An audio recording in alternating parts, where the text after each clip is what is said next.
Now, when it comes to minor keys, there are different versions of the minor keys. And I'm going to start off by giving you 3 of those minor keys now. Now, the first is the harmonic minor. And we're going to start off with, when I was talking about key signatures before and keys, we're starting off with a blank key signature. So it's a bit like playing your C major scale, but we're going to start on the A note. And what we're going to do is play the A, and we're going to continue as if we're playing a C major scale. So we're starting on A. Second note is B, third note is C, fourth note is D, fifth note is E, sixth note is F. But when you get to the penultimate degree of the scale, you raise it and you sharpen it by 1. So it's now G sharp, which leads to the A.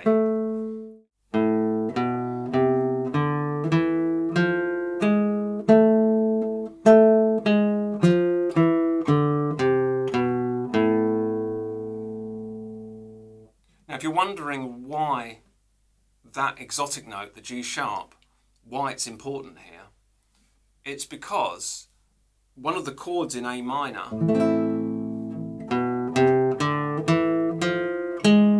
is E, E major, or E7.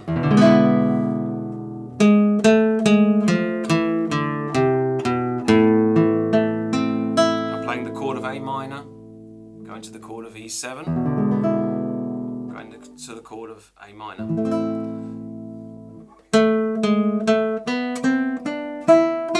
G sharp, the rest are all the white notes. G sharp. So as long as you're happy to think in the key of C major, and then you're thinking, right, don't hit a G, hit a G sharp, then you can use these 2 chords, the A minor chord and the E7 chord, and then you can see if you're playing your harmonic scale correctly.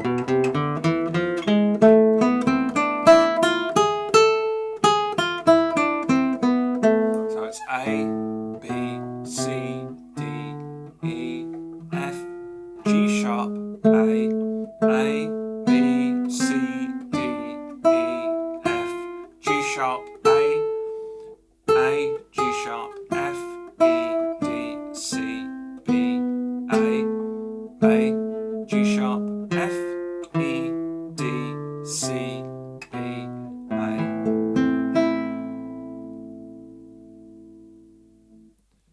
You also hear this sound in like French gypsy music, and you also hear it in Hungarian music, and you hear it in Spanish music and other musics around the world.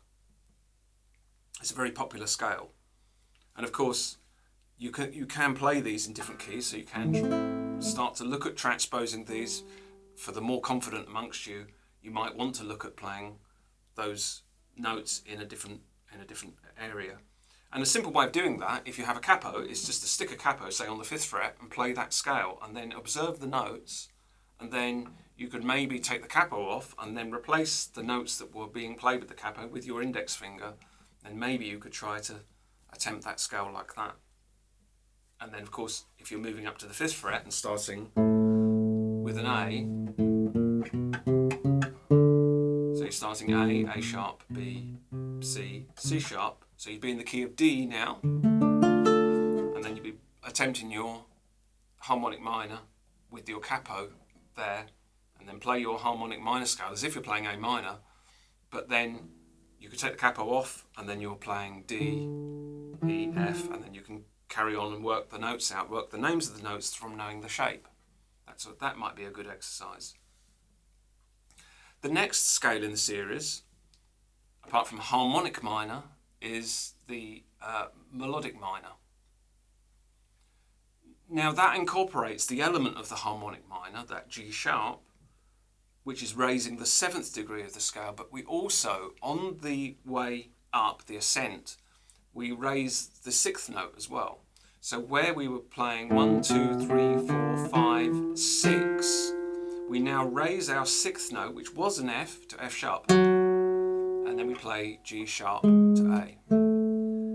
It's quite regal sounding and very classical, and you'll probably hear, if you ever hear any Baroque music like Vivaldi, Bach, Rameau, you'll hear this scale used quite a lot.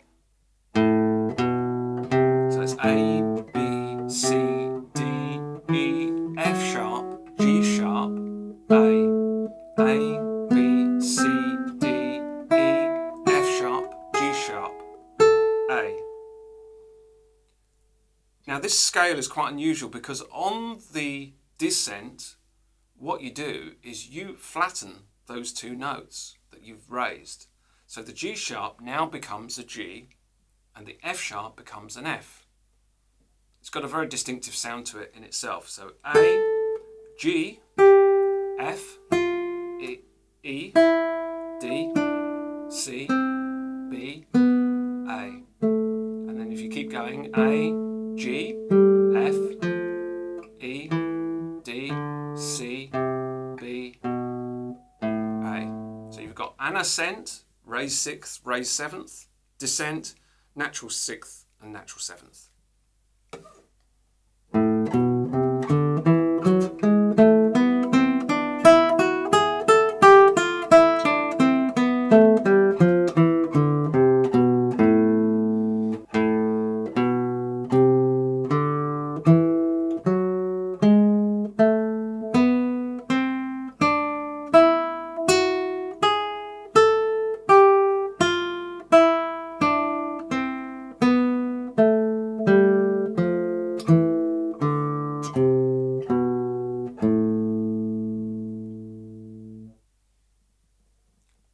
Now the reasoning behind this is because when you are in the key of A minor,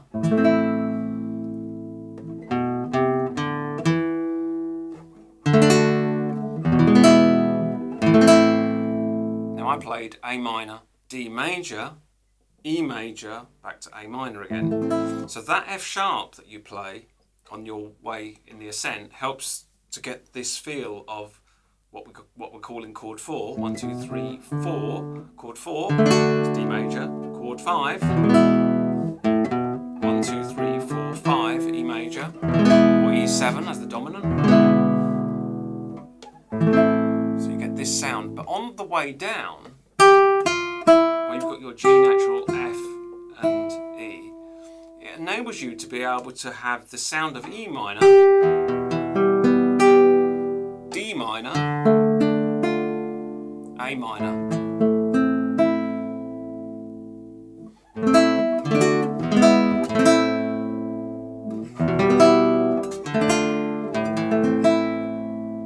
So it's very flexible in terms of the key. Now, this was used a lot. You can hear this in Renaissance music and in Baroque music. So it's a mixture of sounds. And in modern day music, you hear people are using these keys in modern day songwriting, so in popular songs. So you sometimes hear these strange chords and you think, well, that sounds quite fruity, quite different. Sometimes it may be because those chords belong to the melodic minor, and it just lends itself really nicely to giving yourself, rather than a very narrow set of chords, which is just you're stuck with the 7 chords, otherwise you have to sort of modulate out the key. Here you've got quite a lot more keys available to you. Of course, if you've got an F available to you, not only do you have D minor available, but you have F major available. Whereas on the way up you had D, and you can imagine the difference between ascending D major, E major, A minor, E minor, F, A minor. So it's a very nice sounding key to try out.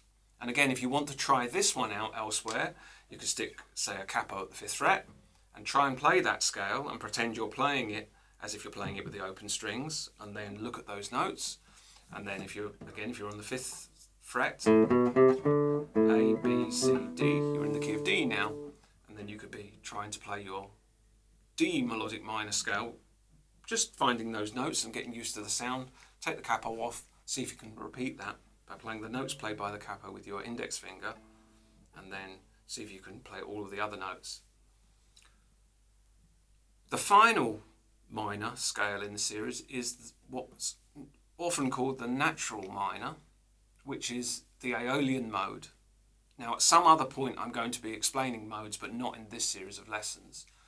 So for now, this is the natural minor, or the Aeolian mode. Now, when you played that original A minor scale, descending G, F, E, it turns out that the natural scale is all of the notes of the C major scale that you already should know, all of the white notes, and so where you're playing A, B, C, D, E, F, G, there's no sharps or flats, so you're just literally going from A to A without playing any sharps or flats. A, B, C, D, E, F, G, A. A, B, C, D, E, F, G, A. A, G, F, E, D, C, B, A. A, G, F, E, D, C, B, A.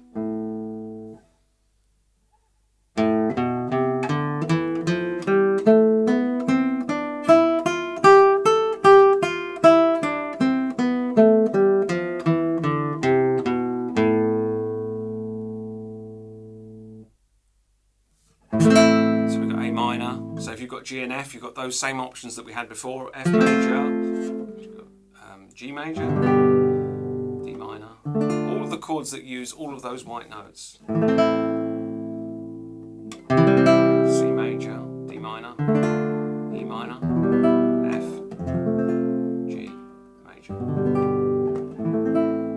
So it sounds very folky because a lot of composers, folk composers, pop and rock composers tend to write music in this natural minor scale.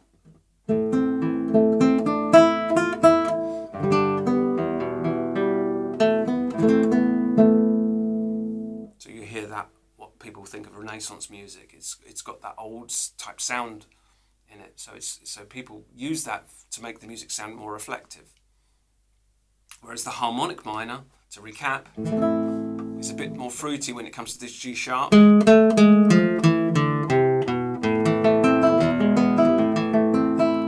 sounds a little bit Spanish or a little bit sort of Belgian gypsy.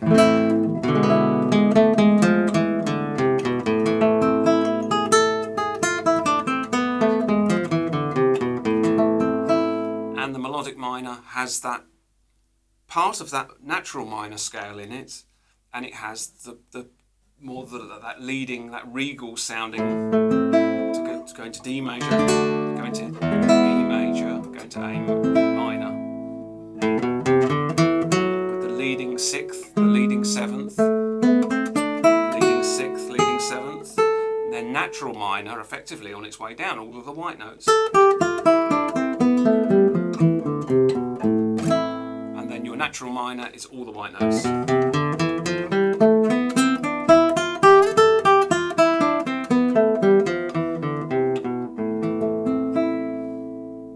So that's three very useful keys in A minor.